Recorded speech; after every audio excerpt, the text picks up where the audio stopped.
السلام عليكم ورحمة الله تعالى وبركاته. نلتقي في موضوع جديد من مواضيع السنة الثانية متوسط اختبار الفصل الأول لغة فرنسية.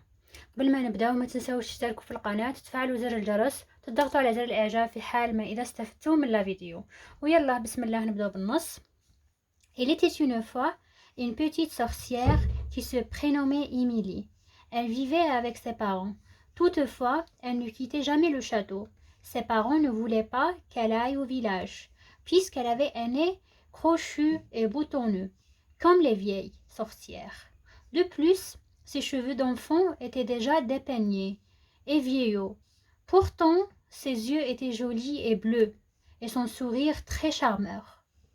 Elle aurait été tellement jolie si cette vilaine sorcière, sa tante Gripouille, jalouse, n'avait pas jeté ce mauvais sort.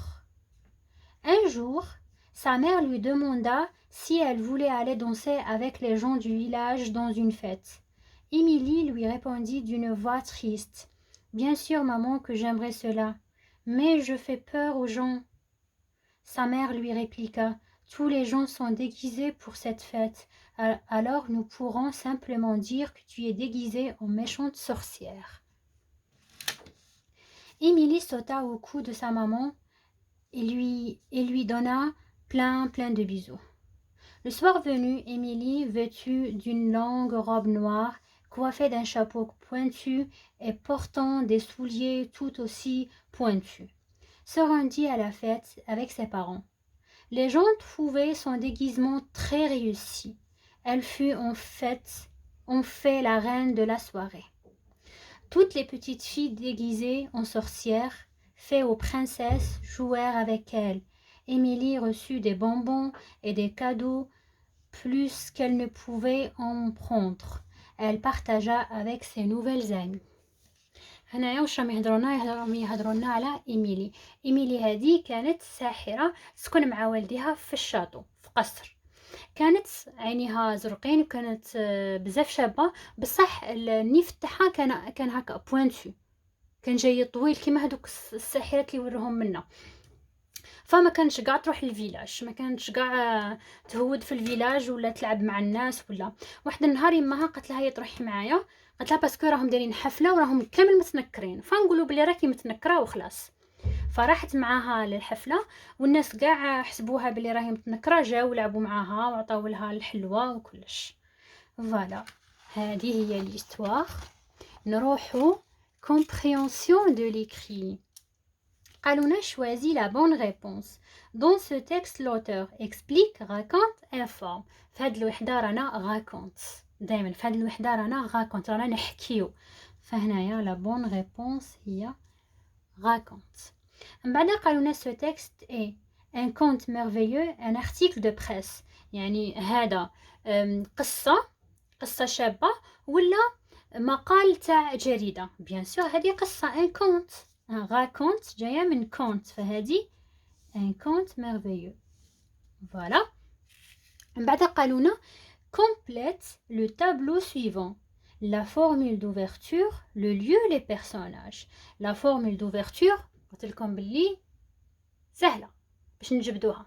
دائما لا فورمول دوفرتور تلقاوها في البدايه تاع النص. هنا il était une fois، ما تجي من موراها فيرغول. il était une fois، هذه هي الفورمول دوفرتور. نكتبوها هنايا il était une fois. لو ليو شهو المكان اللي جرى فيه هاد القصه. نروحو نشوفو غادي يعطوها لنا تصيبوا المكان في السيتوياسيون انيسيال، يعني في البدايه كاع. elle vivait avec ses parents. نشوفوا هنايا toutefois ne quitta jamais le château، معناتها صرات في الشاطو في القصر. فهنايا غادي نكتبوا شاتو. بعد قاونا لي بيرسوناج، يعني شكون هما الاشخاص اللي كانوا في هاد الكونت في هاد القصه. شوفوا واش كان عندنا شوفوا إيميلي هايا لا سي بارون، وعندنا اللي غارت منها نسيت برك ما قلت لكمش باللي كانت كاينه ساحره وحده اخرى غارت منها سا طونت، خالتها ولا عمتها. كيقولوا سا طونت بالفرنسي ما نقدرش نعرفوا لا خالتها ولا عمتها. غارت منها اللي يسموها غريبوي، وهي اللي خلات النيف تاعها يكون طويل. فهنايا عندنا إيميلي سي بارون غريبوي. نكتبو هنايا لي بيرسوناج. إيميلي سي بارون والديها يعني، و غريبوي سا طونت. فوالا.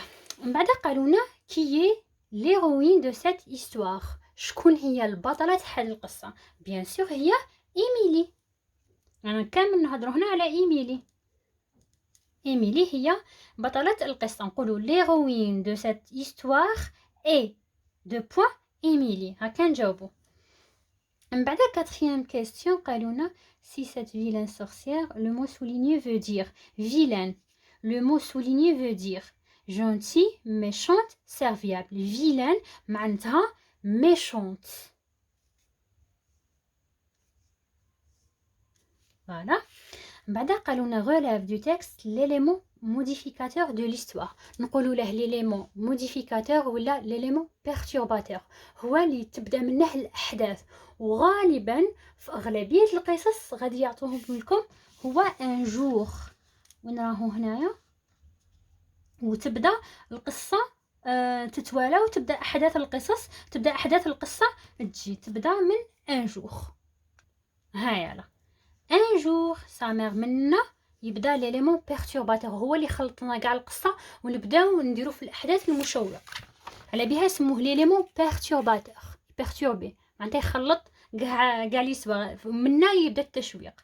فهنايا ان جور في اغلبيه الاحيان يكون ان جور، غير تسيبو ان جور هكا، تسيبو سيتوياسيون انيسيال، بعد تسيبو ان جور وتسيبو الاحداث، عرفوا بلي هذا ان جور هو ليليمون بيرتورباتور ولا ليليمون موديفيكاتور. من بعد قالونا répond par vrai ou faux. إيميلي avait un nez crochu et boutonné. قلنا إيميلي كان عندها نيف طويل. هايلا un nez crochu راكم تشوفون، برك نهود شويه. هايلا crochu et boutonné. فهنايا هادي vrai، هادو vrai و faux نصيبوهم في النص. chaque jour Émilie quittait le château pour aller au village. يعني كل يوم إيميلي تروح للشاطو باش تروح الفيلاج. قلنا يعني تخرج من القصر. قلنا هايلا elle ne quittait jamais le château، يعني جامي ما كانت تخرج. هذيك المره الوحيده اللي خرجت فيها الحفله هذيك اللي كانوا كامل متنكرين. فهنايا فو خطا. بعد قالوا لا فيات يعني قصدهم إيميلي، نخش كانت بنت صغيره. ايطالي على فيت افيك سي بارون، راحت لا فيت مع سي بارون. قلنا هذه فري. vrai. من بعد قلنا غريبوي et la mère d'Émilie. لا قلنا غريبوي هايلا في النص، هايلا sa tante غريبوي معناتها هذه sa tante. فهنايا فو. دائما فغي وفو تروحوا للنص تلقاو فيها كلش. من بعد قالونا سولي لي زيكسبونسيون دو نون. لي زيكسبونسيون دو نون قصدهم هايلا ادجكتيف ولا كومبليمون دو نون دون شاك فراز et indique leur nature معناتها leur nature. pardon. معناتها نقولوا اسكو هذه adjectif ولا complément du nom. الاولى نسطروا عليهم بعد نكتبوا تحتهم. elle fut en fait la reine de la soirée. شوفوا هنايا de la soirée راهي قدامها دو. قلت لكم ملي نصيبوا اسم من موراه اسم واحد اخر قدامه دو باغلب الاحيان قدامه دو ولا او ولا ا نقولوا هذا complément du nom. هذا نقولوا complément du nom. بعد عندنا toutes les petites filles. شوفوا petite هي adjectif صغيرة، نعت صفة. فهنايا petite نقولوا adjectif. وعندنا تانيك ديكيزي متنكرين، فهذه تانيك صفة تعود على البنات، بلي البنات كانوا les petites filles الصغار متنكرات. فهنايا هذه تاني adjectif. ادجكتيف معنا 3. على هذيك عندنا نقطه ونص. مرات روحوا شوفوا شحال عندنا من نقطه هكا باش تعرفوا شحال كاين من وحده. كي عندنا نقطه ونص كي غادي يقسموها نص نقطه نص نقطه نص نقطه تولي نقطه ونص. فوالا هذه بيناتنا برك. من بعد قالنا كونجوغ لي فيرب اونتر بارونتيز على لامبارفي. لامبارفي قلت لكم بلي ساهل بزاف خصكم برك تحفظوا النهايات. فهنا راكم دايرين غير بروميير جروب و دوزيام جروب في الفصل الاول. عندنا لي بارون انفوايي ايميلي على فيت. انفوايي كيفاش ترجع، نحو او ار، هذا فيرب دو بروميير جروب، نحو او ار ونزيدو تيرمينيزون اللي قلت لكم لازم تنحفظ. لي بارون تعوضنا il avec s، معناتها انفوايي ا اي او ان تي. من بعد عندنا ايميلي، من راني بورتي ان شابو بوينتو. ايميلي اش تعوضنا ال، خاطرش وحده وبنت معناتها تعوضنا ال، فنقولوا ثاني كنحو او ار تاع الانفينيتيف ونزيدو تيرمينيزون اللي هي ا اي تي مع ال. من بعد قالونا écrit au singulier. Les petites filles déguisées en sorcières jouèrent avec elle. معناتها نعاودو نرجعوها للمفرد. المفرد قلت لكم علامة الجمع بشكل عام هي الاس، فكي نجو نروحو من الجمع للمفرد نحو هذا الاس. كيما هنايا لا، بعد هنايا بوتيت، فهنايا راهي عندنا اس نحوها بوتيت. هنايا في نحوها، هنايا ديكيزي نحو تانيك الاس. en sorcière joueur c'est un verbe de premier groupe. فاش راهو مصرف هنايا راهو عندنا لو فيرب جوي في الباسي سامبل. في الباسي سامبل معناتها هنايا راهو مع ال افيك اس وهنايا مع ال، معناتها هنايا يرجع مع ال. كيفاش نديرو مع ال؟ لازم نحفظوا باللي نحو الاو ار ونزيدو النهايات تاع الباسي سامبل لو نكونوا حافظينهم. فهنايا النهايه تاعو هي جوا avec elle. من بعد قالوا لنا donne un titre au texte، معناتها نديرو عنوان للنص. عنوان النص يقدر يكون بكل بساطة اسم الشخصية الرئيسية، اسم الشخصية الرئيسية اللي هي إيميلي. إلا بغينا ندقو كتر نقولوا لا سورسيير إيميلي، إلا بغينا ندقو كتر. وإلا ما بغيناش ندقو كتر يعني ما قدرناش نعرفوا باللي لا سورسيير إيميلي هو العنوان، بكل بساطة نكتبو إيميلي. صح، من الأحسن أنا هنايا غادي نكتب لكم لا سورسيير إيميلي، الساحرة إيميلي، لأنه راهم بنينا في النص باللي هي ساحرة. وهكا نكونوا كملنا مع أسئلة النص. نروحوا لا برودكسيون إكريت. La production écrite واش قالوا لنا rédige la suite des événements de cette histoire en mettant les phrases suivantes dans l'ordre. معناتها راهم عاطينا لا سويت، تتبع الاحداث تاع واش عطاونا في النص، بصح هنايا راهم عطيونا مخلطين، فحنايا خصنا نرتبوهم. واش قالوا لنا au matin venu lorsque Émilie se regarda dans le miroir elle se vit toute belle. في الصباح من شافت روحها إيميلي في المرايا لقات روحها شابة.